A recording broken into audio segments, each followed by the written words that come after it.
ఓం నమో శ్రీ లక్ష్మీ వెంకటేశ్వరాయ శ్రీ మహాగణాధిపతియే నమః.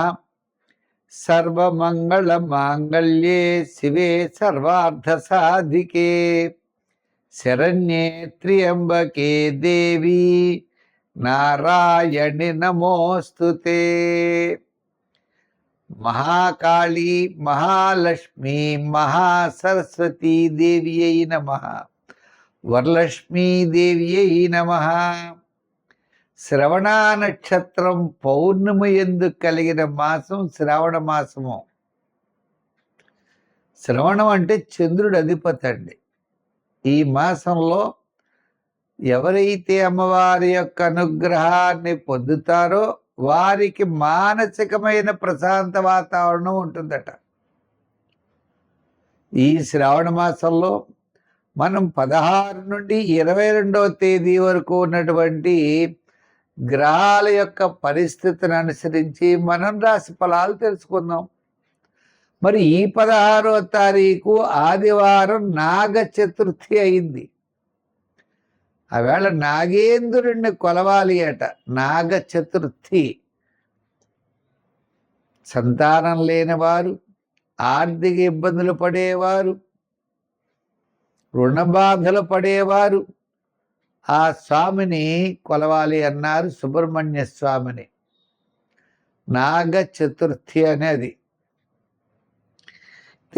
షణ్ణాం మాతృణాం అపత్యం పుమాన్ షాణ్మాతుర.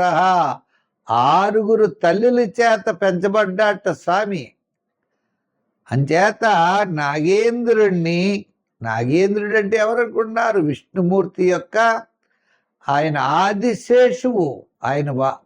ఆయన పడక ఆదిశేషువు మీద నిద్రించేటువంటి స్వామి విష్ణుమూర్తి. అటువంటి నాగేంద్రుడి యొక్క ఆరాధన ద్వారా,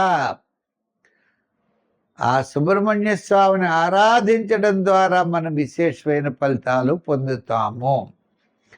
అయితే ఈ యొక్క వారం మనకి గ్రహాల యొక్క పరిస్థితి చూసినట్లయితే కుజుడు మిథున రాశిలో, రవి బుధుడు గురుడు వారి కర్కాటక రాశిలో, కేతువేమో సింహరాశిలో, శుక్రుడు కన్యారాశిలో, శని మీనరాశిలో, రాహు కుంభరాశిలో, చంద్రుడు కన్యా తుల వృశ్చిక రాశుల్లో ఈ వారం చంద్ర సంచారం ఉంటుంది. మా యూట్యూబ్ ఛానల్ ఉన్నది పులుల సత్యనారాయణ చూడండి, సబ్స్క్రైబ్ అవ్వండి. దాంట్లో భాగతము, వార ఫలాలు, మాస ఫలాలు, షార్ట్స్ అనేకమైన పెడుతున్నాయి. మీకు అందరికీ ఉపయోగం. చాలామంది లైక్ చేస్తున్నారు. వారందరికీ కూడా ప్రత్యేక అభినందనలు, ఆశీస్సులు తెలియజేస్తూ మనం వార ఫలాలు ప్రారంభిద్దాం. తులారాశి. ఈ తులారాశి వారికి చంద్రుడు వ్యయ, జన్మ, ద్వితీయ స్థానాల్లో చంద్ర సంచారం.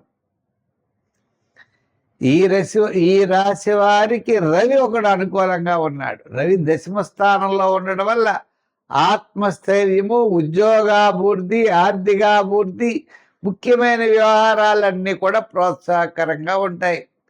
షష్ఠ స్థానంలో శని అనుకూలమైనటువంటి గ్రహం. మరి పంచమంలో రాహు సామాన్యం. మిగిలినటువంటి గ్రహాల విషయానికి వచ్చినట్లయితే ఈ తులారాశి వారికి వ్యయంలో శుక్రుడు, అదేవిధంగా మరి లాభస్థానంలో కేతు. అంటే కొన్ని విషయాల్లో క్యాలిక్యులేషన్ కరెక్ట్గా ఉంటుంది. మీ యొక్క ఆలోచనలు అనుకూలంగా ఉంటాయి. ఇతరుల యొక్క సహాయ సహకారాలు ఉంటాయి. సోపుణ్య కార్యక్రమాల్లో పాల్గొంటారు. ఆధ్యాత్మికమైన చింతన పెరుగుతుంది. ప్రతి పని యందు కూడా శ్రద్ధ పెరుగుతుంది. మంచి ఆలోచన అనేది ఏర్పడుతుంది. వార ప్రారంభంలో అకాల భోజనము, శ్రమ, వారం మధ్యలో కార్యజయం, ధనలాభం, వారాంతం కొన్ని పనుల్లో ఆలస్యం జరిగే అవకాశాలు ఉన్నాయి. ఏదైనప్పటికీ విద్యార్థులు శ్రమ పడాలి. దక్షిణామూర్తిని బాగా పూజించాలి. రాజకీయ నాయకులు పర్వాలేదు. వృత్తుల వారు అవకాశాలు లభిస్తాయి.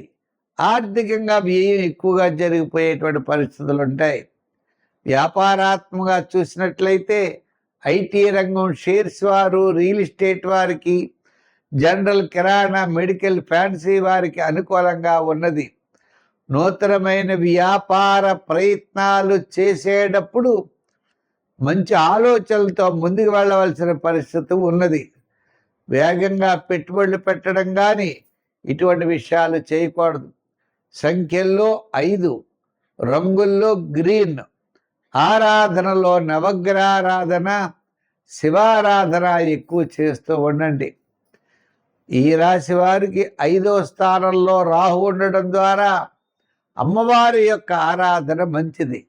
ఈ వరలక్ష్మి వ్రతం నాడు సర్వమంగళ మాంగళ్యే అనే శ్లోకాన్ని 108 సార్లు పఠించండి. ఒక్క నిమిషం అలా కూర్చుని అమ్మవారిని ధ్యానం చేయండి. అమ్మవారి యొక్క క్షేత్రాలని దర్శించండి. తద్వారా విశేషమైనటువంటి ఫలితాలు మీకు సంప్రాప్తమవుతాయి. కళారంగ వారికి, న్యాయవాదులకి, వైద్యులకి అందరికీ కూడా 10 రూపాయలు వస్తే 10 రూపాయలు సరిపడి ఖర్చు మాత్రం తప్పనిసరిగా కనపడుతూ ఉంటుంది. ఈ వారం కాస్త వృత్తుల వారికి కూడా అనుకూలంగా ఉంది. న్యాయవాదులు అవ్వచ్చు, వైద్యులు అవ్వచ్చు, కళారంగం వారు అవ్వచ్చు, వీరందరికీ. ఇంకా ముఖ్యమైన విషయం ఏంటి అంటే మరి గృహోపకరణాలు, రియల్ ఎస్టేటు, షేర్స్, ఐటీ రంగం, రియల్ ఎస్టేట్ బిజినెస్లో వారికి కాస్త అనుకూలమైనటువంటి వాతావరణం కనపడుతోంది. ఏదైనా మీకు వారంలో బుధవారం నుండి శనివారం వరకు అనుకూలమైనటువంటి కాలం. అయితే దీంట్లో ఆర్థికపరమైన డెవలప్మెంట్స్ మనం ఆలోచించినట్లయితే జాగ్రత్తలు తీసుకుని 10 రూపాయలు వెనక్కి వేసుకునేటువంటి పద్ధతిలో ఉండాలి. ఏదో కొత్తది చేద్దాం, కొత్త ఆలోచనలతో ముందుకు పడదామని లేనిపోని పెట్టుబడులు పెట్టి ఆర్థిక ఇబ్బందులు ఎదుర్కోకండి. అంచేత అనవసరమైన వ్యవహారాలకి దూరంగా ఉండండి. ఇక సంఖ్యల్లో 5, 6 మీకు బాగా నప్పుతాయి. రంగుల్లో కూడా తెలుపు రంగు, లైట్ బ్లూ కలర్స్ కూడా చాలా బాగుంటాయి. ఆరాధన దగ్గరకు వచ్చేటప్పటికి గురువారం ఆరాధన మంచిది. గురుగ్రహ బలం కోసం శివారాధన చేయండి. సోమవారం శివాలయానికి వెళ్ళండి, శివ దర్శనం చేయండి. బియ్యం దానం ఇవ్వండి. బియ్యం దానం ఇచ్చినట్లయితే కొంత అనుకూలమైన వాతావరణం ఉంటుంది.